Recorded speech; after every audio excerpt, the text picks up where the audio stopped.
Hello, everybody. This is Alex Kraski, and today I would like to show you some tricks or some ways how I teach people English. Okay, many people nowadays they try to speak English, right? They try to study as hard as they can. They try to use as many techniques as they can. They watch a lot of TV programs, they watch a lot of movies, they read a lot of books, right? They also try to communicate, right, with some friends from abroad, and sometimes they go to some places where the same people who want to start studying English, they get together, and together they try to communicate, they try to socialize with each other, right? But let me tell you something, it's not that easy, especially if you try to communicate with the same level as yours. So for you to start speaking English, and I'm very serious about that, because trust me, for 6 years, I've been doing it for 6 years now. I realized that usually if you want to get better at what you do, you absolutely have to find somebody whose level is better than yours, and who can ask you questions, who can correct you, who can give you the right words, the right collocations, the right phrases, the right idioms that are commonly used in other countries. So that's why today I'm going to show you my techniques. That's the way I teach students. It's very simple. When we meet each other, usually now it's online. Before I met them face to face, or they say it in person, right?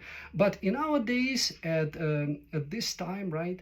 I prefer, of course, communicate online because it's faster, it's more convenient, and usually we feel better this way.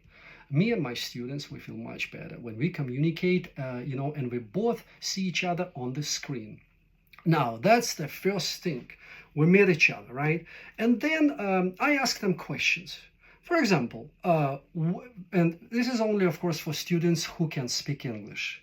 I mean, their level is good. It must be good. I prefer students who can speak at least basic English. They know how to communicate. They know how to say words, right? They know how to pronounce words. They know how to answer basic questions.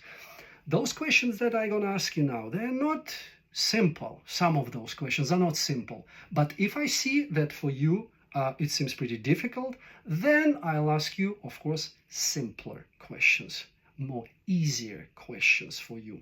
But for now, I assume that you are good at English, at speaking English, right? You're almost like fluent, but you just try to brush it up a little bit. You try to make it better, right? But your English is good. Let's assume your English is very good, maybe, right? So I'm asking you questions just to make you practice with me, just to make you start the conversation and continue this conversation till the end of our lesson. So when do you get time to pursue your hobbies? For example, when do you get time to pursue or to chase your hobbies? For example, my hobbies are reading books, listening to the music, and I can pursue my hobbies any way I can. Any way I want. I can do it at my workplace, right? I can read some books at home, and I can spend a few minutes at my office, to satisfy my hobbies. Now, however, I get more time for the same at my home during weekends and while on holidays. Now, how have your hobbies benefited you? That's a good question. So, for example, I like reading books, right? How did they benefit me, right? Very simple. My hobbies, they give me the immense benefits. They gave me huge benefits. Reading books has helped me in understanding the life with a better insight, right? So when reading books, I'm so involved in those stories. It's almost like I live this life with the characters from this book, right? I've learned the knowledge of books in both my life and my profession, right? Next, for example, I like listening to the music. Music has always kept me fresh and energized, which is very important for someone who has a teaching profession, right? So sometimes I can dance, sometimes I can sing whenever I want. Even when I cook, I can sing, right? Of course, when nobody listens to it. Now, what type of hobbies do the people of your generation usually have? Again, what does it depend on? Usually it depends on the age. For example, my generation, of course, is different from your generation. Maybe you're younger than me, like you're 20 years old. So, of course, your hobbies are going to be different from mine. But my hobbies, for example, like I said, for example, reading books, right? And listening to the music and traveling, of course, traveling. Probably you've got the same hobbies as me. You like traveling, you like reading books, you like, I don't know, you like whatever you like cooking, right? You like making barbecue outside, all right? You like watching movies, like you love to watch horror movies, comedies, thrillers, detectives, like action movies, whatever you like, that's your hobbies. So just name it. In addition, what other hobbies do I have? Maybe surfing, right? Chatting online, right? I can surf internet all day long. I love this. And surfing the net, watching movies online, communicate with my friends. That's almost like hobby. It became my hobby, right? So I like to communicate, chit chat with my friends, do video chats, right? That's my best hobby. I love to call to the United States, do video chats with my friends, right? With my previous coworkers, for example. For me, it's a bunch of fun. Now, why do hobbies keep changing from generation to generation? That's a good question for anybody, right? Why do they keep changing? Because probably everything, has been changing, right? All this time it's been changing all the time. For example, technology is changing, right? What else is changing? More people started to like things that they've never loved before. Like, I don't know, car racing, right? Actually, it's the same hobby. Or what has become different? Let's think about it. So you need to think with me. You need to give me answers.